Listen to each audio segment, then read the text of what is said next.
Hello, welcome back to another little little Apple. Okay, another daily lore react, and next we're gonna watch this one. Do not and do not disturb. Even though you guys, the video probably can't see it, I can, and to me it's annoying. So I do not disturb. I should My have. childhood bully mocked me at our high school reunion for being a nobody while he became a famous surgeon. I smiled and left early. The next day, he was in national news for winning a prestigious medical award, but all cameras focused on the device that saved his patient, the cardiac implant I invented, now in thousands of patients worldwide. I almost didn't attend our 15-year high school reunion. Okay, it's one of those. It's one of those videos where he was a quote unquote, I wouldn't say loser, but somebody was bullying him back in high school or whatever. And obviously, for some reason, still didn't like him or not. I don't understand. I really don't get it. Oh shit, my earpiece. I really don't get it. I mean, you should have grown up actually by now. Um, don't understand that cliche. It is sort of a cliche. I don't know if it's true or not, but I mean, if you still bully somebody in your 30s, you're just pathetic. Honestly, you're just. I mean, like a school reunion. Are you a kid? I mean, I know you're going back to school, but you're going back to school to meet people, to meet your old classmates. Honestly, don't know why school reunions are a thing, but they are. The thought of facing people who knew me during those awkward, painful teenage years wasn't exactly appealing. But my wife insisted it might bring some closure, especially regarding Jason Miller. Jason had been the bane of my existence throughout high school. The stereotypical golden boy, captain of the football team, student body president, voted most likely to succeed, who balanced his perfect academic record with making my life miserable. For 4 years, I endured his taunts about my weight, my second-hand clothes, and my obsession with nerdy science projects instead of sports. The worst came. I see. I see. Yeah, that makes sense. I mean, those type of people always bully those type of people. It just, yeah. The jock that's also smart as well, bullying nerdy, sort of big guy. Then yeah, that makes sense. During senior year when my science fair project on miniaturized It's cardiac monitoring it's a cliche, but whatever. technology won regional recognition. Jason and his friends accidentally knocked it off the display table the night before state finals, destroying months of work. When I tried to explain what happened to the judges, Jason smoothly interjected that he'd seen me rushing to finish at last minute, suggesting my own carelessness was to blame. They believed him, everyone always did. I lost my shot at the scholarship that would have funded my first year of college. Despite that setback, I managed to piece together enough financial aid and part-time jobs to get through biomedical engineering programs for my bachelor's and master's degrees. The road was longer and harder than it should have been, but my passion for medical device innovation never wavered. After graduation, I joined a small medical technology startup where I could have real input into product development. While most of my classmates chased prestigious positions at established companies, I was drawn to the creative freedom of our scrappy 10-person team. We worked insane hours in a converted warehouse space, fueled by ramen noodles and the genuine belief that our ideas could change lives. 8 years and countless prototypes later, we developed a revolutionary cardiac implant that used less invasive implementation techniques, longer battery life, and AI-driven monitoring capabilities that could predict cardiac events before they happened. When clinical trials showed a 78% improvement in early intervention rates compared to existing. Bravo. That's actually very good. But this whole story is about cliches, so it's whole Reddit all about cliches. The ramen. Oh my god. Every college student eat ramen. My god. Ugh. Okay. Let's keep going about cliches. We're only even 2 minutes in. Are you gonna hear any more cliches in this Reddit? Devices, the medical community took notice. Major hospitals began using our implant, and a leading medical device manufacturer acquired our company for a sum that transformed everyone on our original team from ramen-eating engineers to multimillionaires overnight. I stayed on as Chief Innovation Officer, continued developing new technologies, and eventually started my own medical innovation foundation. I married my college sweetheart Emily, who had believed in me even during the lean years when our date nights consisted of takeout eaten in the lab while I tweaked prototypes. We bought a comfortable but modest home, donated to scholarships for promising students from disadvantaged backgrounds, and lived quietly despite our financial success. Through all of this, I remained largely under the radar. I avoided industry publicity, preferring to let our medical outcomes speak for them. Oddly, that makes sense for his personality as well. If you think about it, it just makes sense for his personality just by listening to a few words. It makes sense by his personality.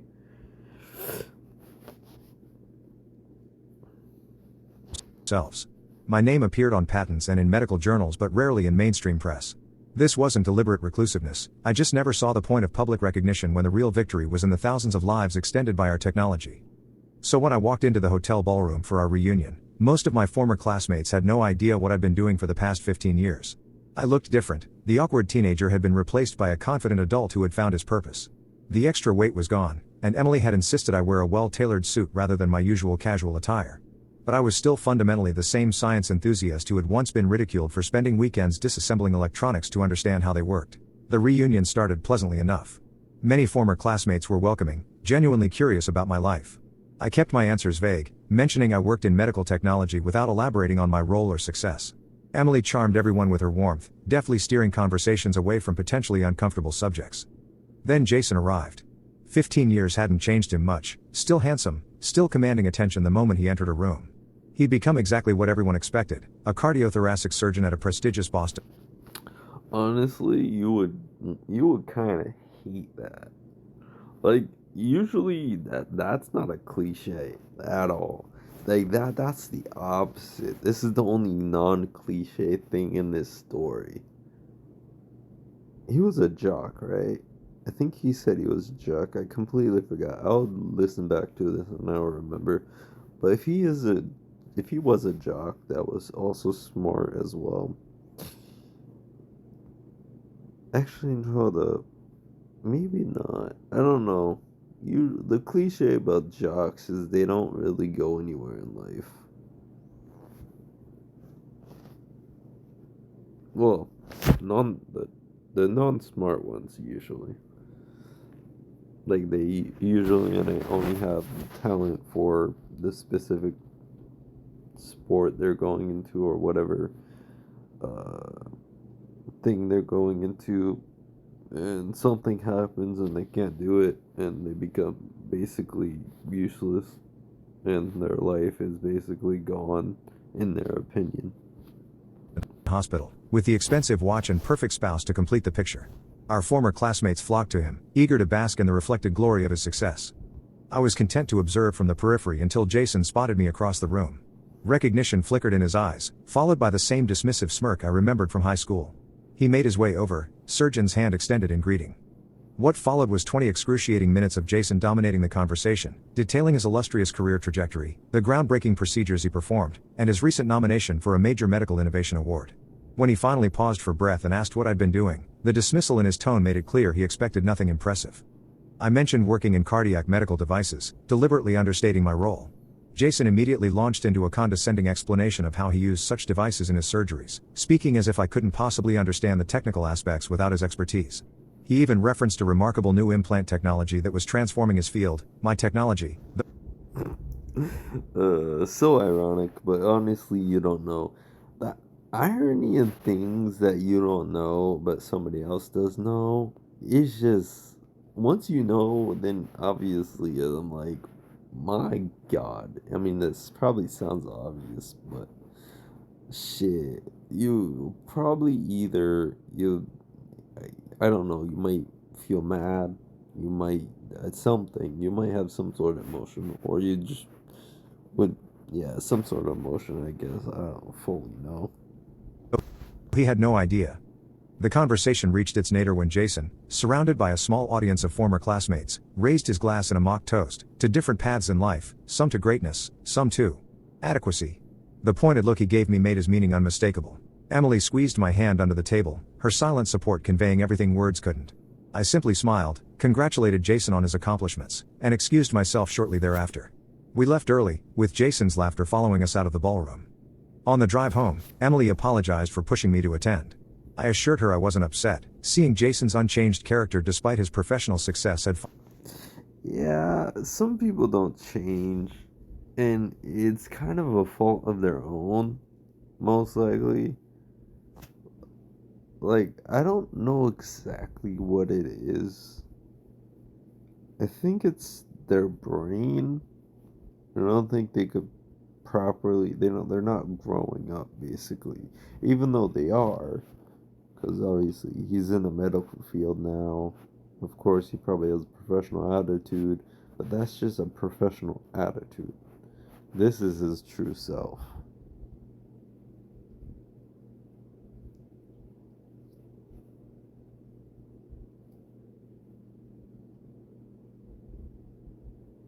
And the problem being your true self like this is just not.